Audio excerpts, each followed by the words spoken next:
بسم اللہ الرحمن الرحیم۔ سامعین کرام السلام علیکم۔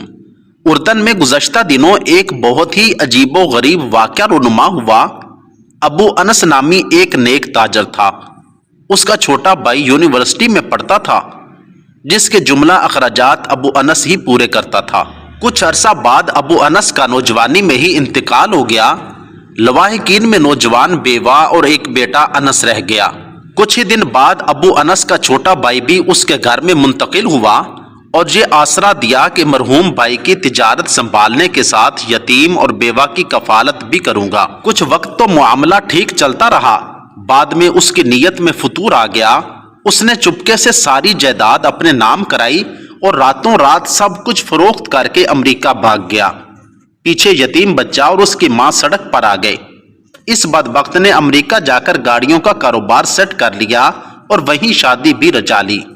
اس کا بزنس چمک اٹھا اور یہ ارب پتی بن گیا۔ تقریباً 15 برس بعد اسے خیال آیا کہ اب وطن واپس جانا چاہیے۔ یہ سوچ کر وہ اردن آ گیا اور پھر یہیں بزنس کرنے کا ارادہ بنا لیا۔ اس نے عزین کے علاقے میں ایک بڑی جگہ خریدی اور اس پر شاندار بلڈنگ بھی تعمیر کی۔ یہاں بھی گاڑیوں کا بزنس شروع کر دیا اور پھر تھوڑے ہی عرصے میں اردن بھر میں اس کا ڈنکا بجنے لگا۔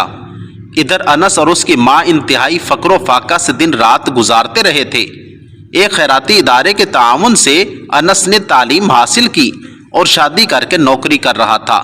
غربت کے باوجود اپنی ماں کا بہت خیال رکھتا تھا، مگر بدبخت چچا کو کبھی اس کا خیال ہی نہ آتا۔ لیکن انس اور اس کی ماں کو سب معلوم تھا کہ وہ حرام خور واپس آ چکا ہے۔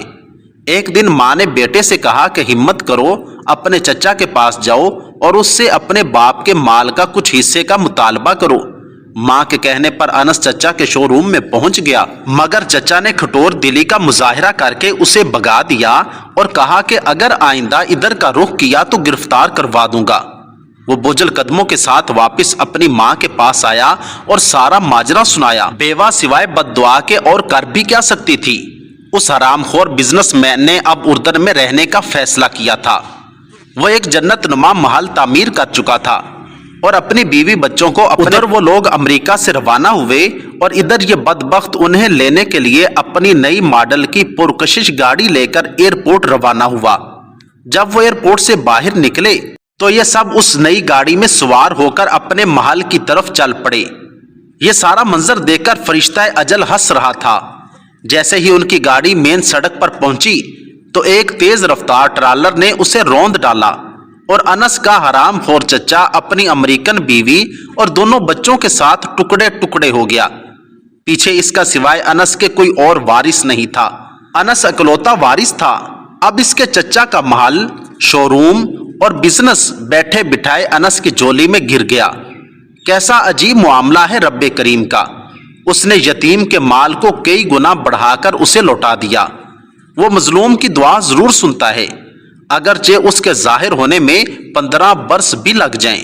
دوسرا یہ کہ وہ ظالم کو ڈھیل ضرور دیتا ہے، لیکن جب پکڑتا ہے تو سامان عبرت بنا کر چھوڑتا ہے۔ تیسرا یہ کہ حرام کا انجام کبھی اچھا نہیں ہوتا۔ اس لیے میرے نبی کریم صلی اللہ علیہ وآلہ وسلم کی حدیث مبارکہ کا مفہوم ہے کہ مال حرام سے پلنے والے جسم کا زیادہ حقدار دوزخ ہے۔